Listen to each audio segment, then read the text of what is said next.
Dara Khosrowshahi, thank you very much for being with us. Happy to be here, thanks. So, this could be an exercise in beating up on you. Uber is the company people love to hate. Let me just read a little bit from Farhad Manjoo in the New York Times.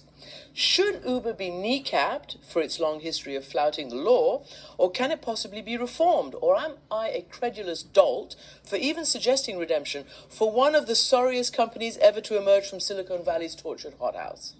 So that's one person's opinion. Well, But I'll tell you, we have come from a phase in our development where it was all about growth at all costs.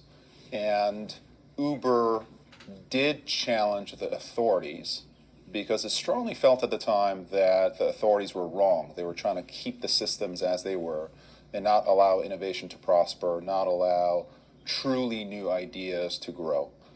That started, I think, from a good place, but I think it went too far.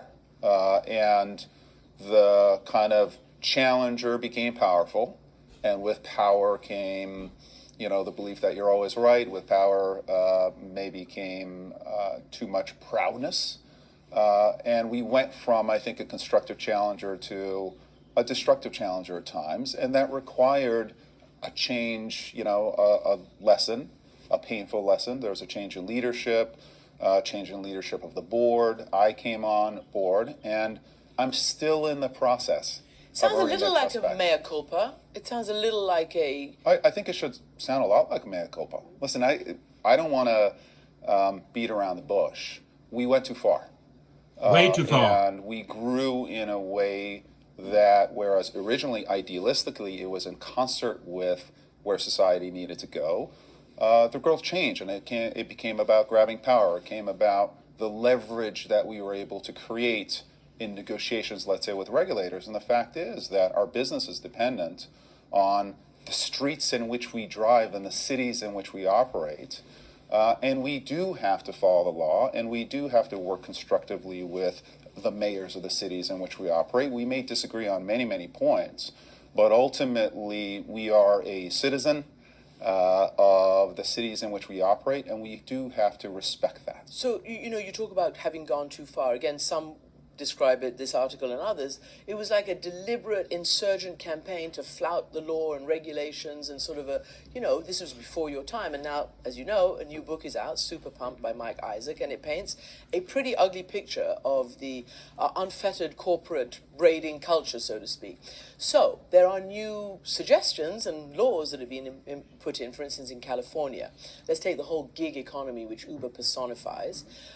Saying that your drivers, your employees need to be treated like human beings, need to be treated like employees with all the attendant rights and regulations. I think you oppose that, right? We oppose the law. We don't oppose the idea. Let me be specific here.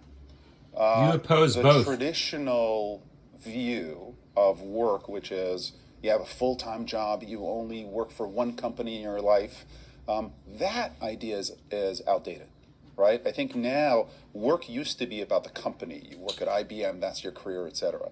We think work should be about work, about what you want to do when you want to do it. And that's the new way of work, which is independent work or so-called gig work.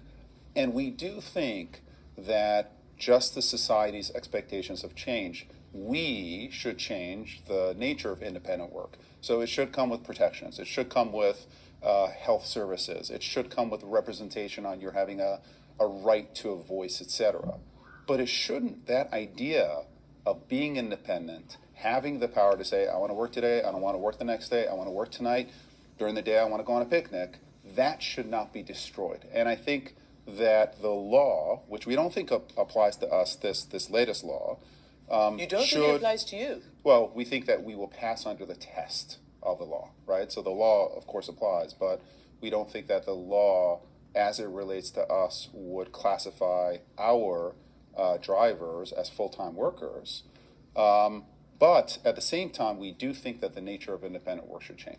Because, to follow up the California state senator, she has said, let's be clear, there's nothing innovative about underpaying someone for their labor.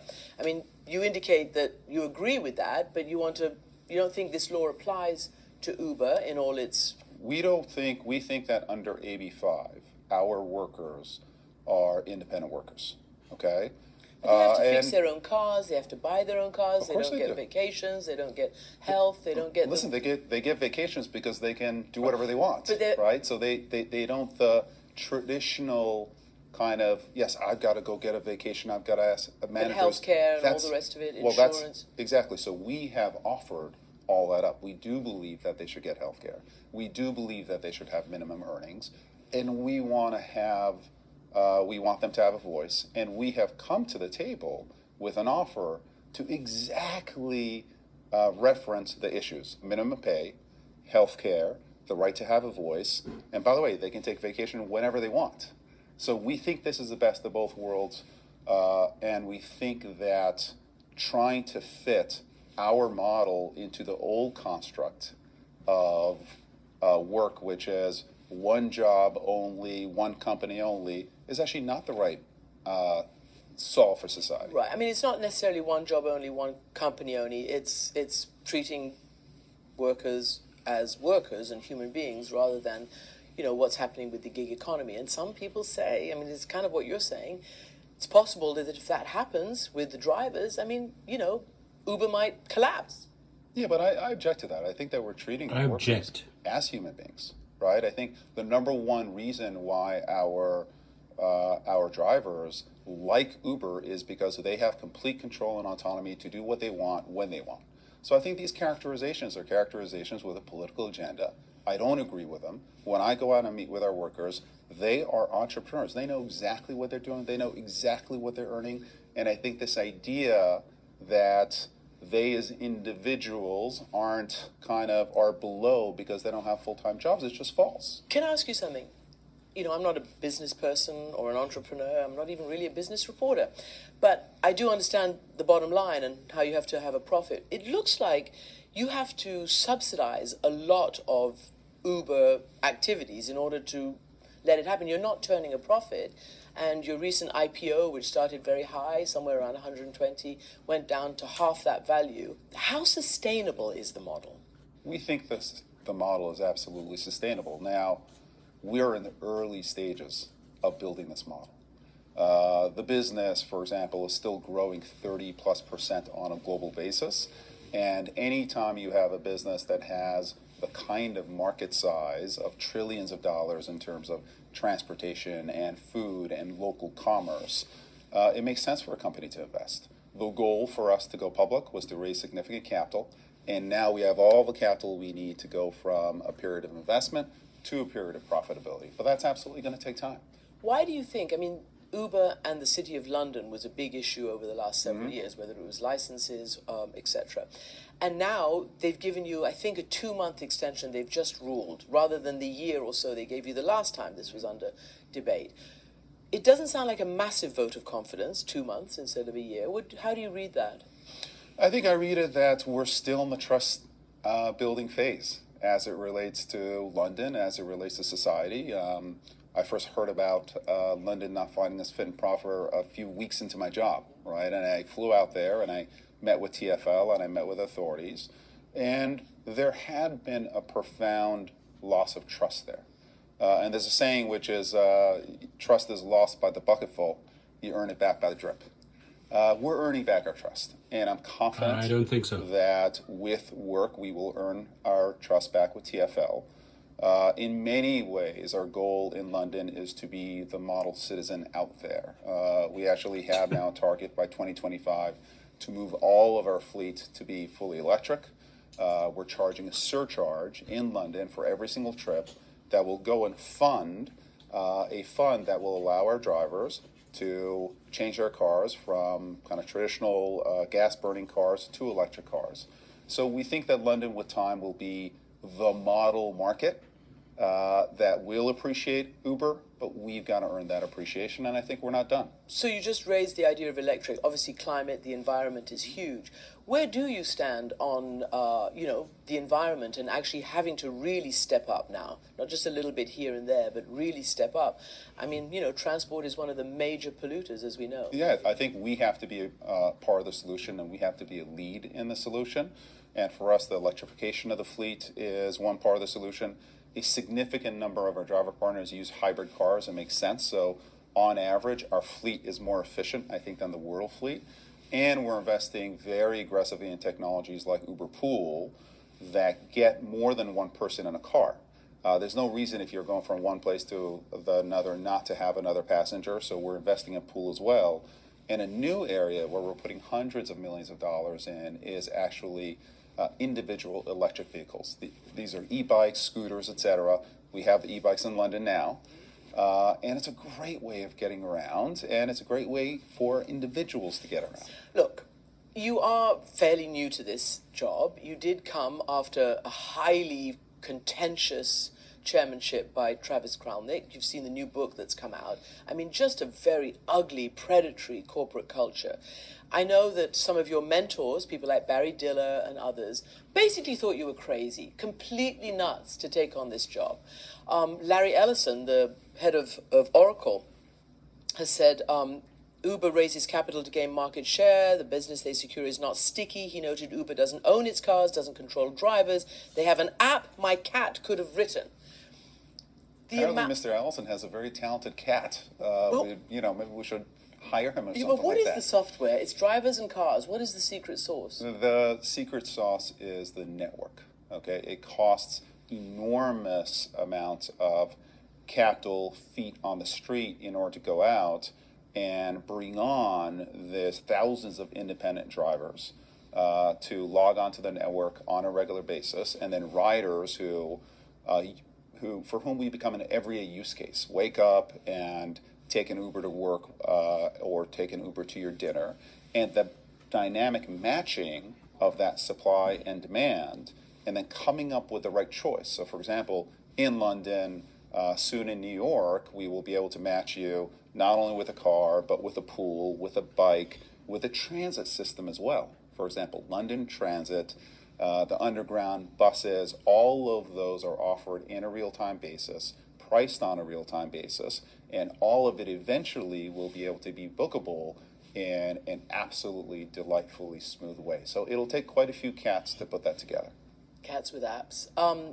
You have sort of said that you want to be the Amazon of whatever Uber delivers, right? You want to not just be a bookseller or a car ride seller, but want to have a huge amount of platforms and diversity. Is that right? I think the way that we look at it is we want to be your operating system for everyday city life. Anyway, when you wake up in the morning and you want to go to work, we want to be there. If you want a sandwich for lunch, we want to bring it to you. In the evening, if you want to go out, we want to be there. We want to provide you a bike ride, etc. So we're going much broader than the core rideshare business that we started with. And what I talk to the team about is a rideshare to us is what books were to Amazon. No one thinks about Amazon as a bookseller, and I think hopefully no one will think about Uber as just a rideshare company going forward. So back to that, are you crazy? Why are you taking this job on?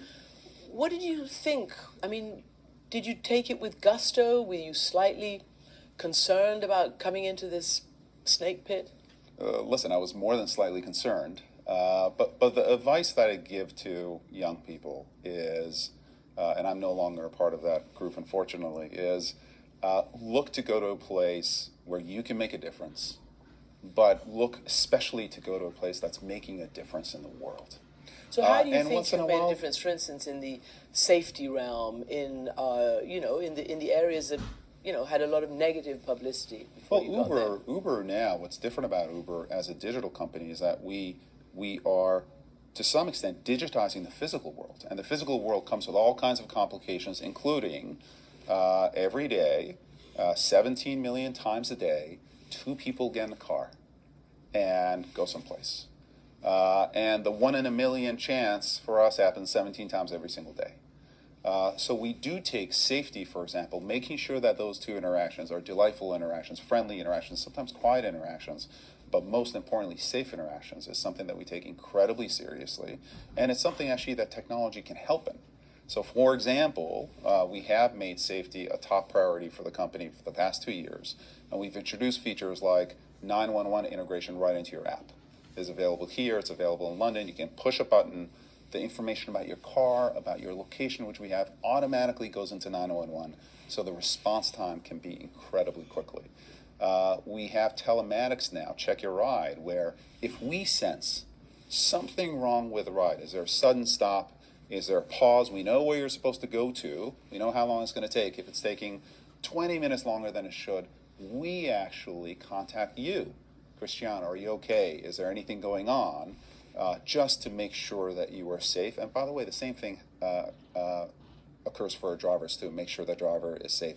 Both the driver and the rider are contacted. We have a feature now I use with my daughter who's in college right now, which is Share Your Ride, where you can share your ride with someone else so that your loved one knows that you're safe, knows where you are, and knows that you've arrived as well. These are all a set of part of set of features that we're continuing to iterate on the safety front. And ultimately, my goal is simple: I want to be the safest transportation platform on earth. I think we're getting there, but we have more work to do. You just talked earlier about workers' rights and how you treat yours like human beings. What about just phasing out drivers? I mean, I know you have a massive driverless car program. You're doing many test runs, Yes, all the rest yes. of it. No more drivers? No, we're going to have drivers for a long time. I think we're going to have drivers for a long time.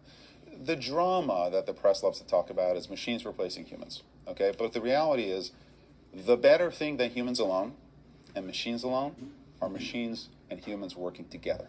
So I believe that the driverless effect on society, on driving in general, is going to be that driverless will very slowly replace the very simple routes, the easiest routes, no left turn, the repetitive routes, the predictable routes, right? Humans shouldn't be doing repetitive, predictable, simple tasks. We should leave that to the machines. So our approach to driverless is going to be, we know what are the routes that are challenging, difficult, that humans should continue to drive. And there will be a subset of routes that machines can complete as well. So ultimately, machines and humans are going to work together to create an Uber service that's better than the Uber that you have today. Let me ask you a little bit about your personal background. Like me, you are Iranian. Yes. We still call ourselves Iranian. Yeah. Though we're American citizens, or I don't Well, know. I'm You're Iranian British, you're Yeah. Iranian American. Yes. Okay, so you're Iranian American. How much did that shape your drive? How much did it shape how you have performed here in your adopted country? Well, when we left Iran as a family, we lost everything. It was all gone. After the revolution. After the revolution, we had to escape here. We always had family, and for me, that ever-present, always having family to be there for you has been a huge part of my persona. Uber gets put aside here when I get together with my family, and it's all about my mom's cooking, right? Yep. That's the most important thing. Mm-hmm. But I do think that in losing everything, there was absolutely a desire, myself, my brothers, my extended family, to rebuild. And we were lucky enough to come to a country, we were lucky enough to come during a time when immigrants were welcome, and we were determined to rebuild. It wasn't a top-down thing, we just knew it. And if you look at my brothers, my cousins, the extended family, we've really worked hard. All of us are very accomplished. And that intense kind of determination to rebuild in this incredible country has been something that's driven me. It's driven the rest of my family. And we came here at the right time. We've been very lucky. Well, it's interesting you say that. Several times you've talked about the time in which you came here and how lucky you were. Obviously, it's not like that right now. Particularly Iranians and other people from Muslim countries are under a lot of scrutiny, a lot of bans, a lot of legislation or just executive action from the president. How do you feel about that now? Because Iran, even when you came over, it was the hostage crisis. Iran has Yes. always been, looked at as very suspect, if not the enemy. How do you live this moment right now with specific targeting? Yeah, I think for me, I do my best to speak the immigrant creed, that we are all a nation of immigrants here and represented. I think it also relates to my work. A significant number of Uber drivers are immigrants. So this is something that actually, the immigrant voice is a voice that I can speak to individually, but it's also a voice for the company. So for me, the personal and the company and the interest of our drivers coming together is something that that's terrific. And ultimately, this is immigration in this country has been an incredibly positive force. The many immigrants are running very important, or sons or daughters of immigrants are running very important companies here. And I think that as long as we do the right thing, then the reality that, hey, you know what, these are people just like anyone else, and they're constructive and they're adding to society, that voice will get louder than any one individual voice demonizing immigrants. Dara Khosrowshahi, thank you very much indeed for joining me.